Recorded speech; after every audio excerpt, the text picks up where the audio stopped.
It's amazing how God has his own purposes and his own timing. And sometimes it's different than what our timing is.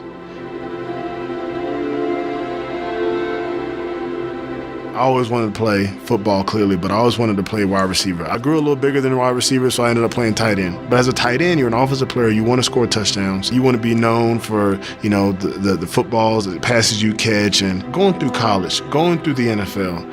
I mean, we're talking about 20 years worth of work to be known as one of the great at your position. That's what every player wants.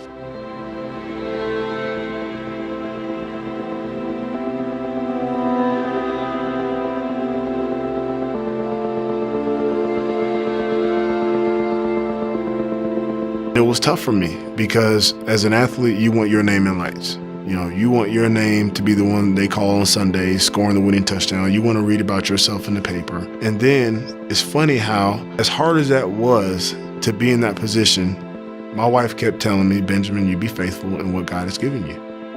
God had me in that position at that place in New Orleans at that time. It wasn't an accident. And I'm going to serve him right now, even though my football career isn't really going how I want it to go. He has me in this position maybe for things outside of football. Maybe there's guys that are going to get saved because I'm in this locker room and they never heard the gospel. So I went about it for 2 years doing that. And then the funny thing is, 2014, I write this blog post about Ferguson and about what happened, about my anger and my frustration, about seeing these things between police officers and men and black men on TV. And there was so much going on that summer. And I put it out there and it goes viral. I spent 20 years of my life trying to play football, and I'm known for a tackle on really defense because it was an interception and a Facebook post. And I'm like, God's got jokes, but that's how he does.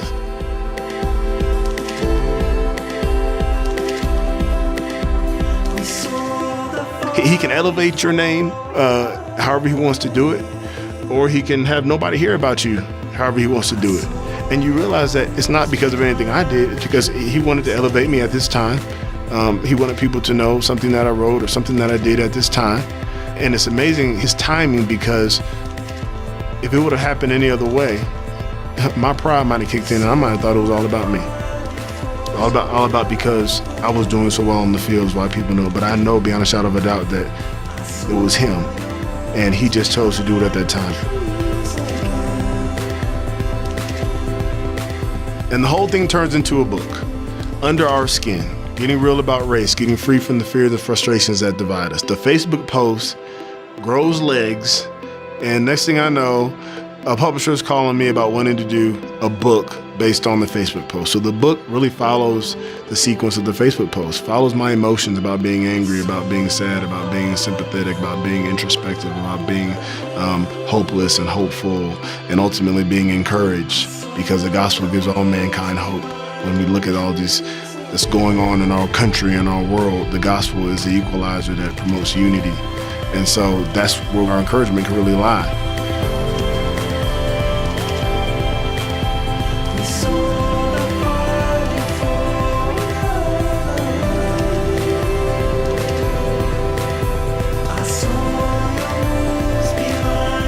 Our job is to be ambassadors for Christ, wherever you are, wherever you talk to. We all have a sphere of influence. We never know what God is going to use with our obedience.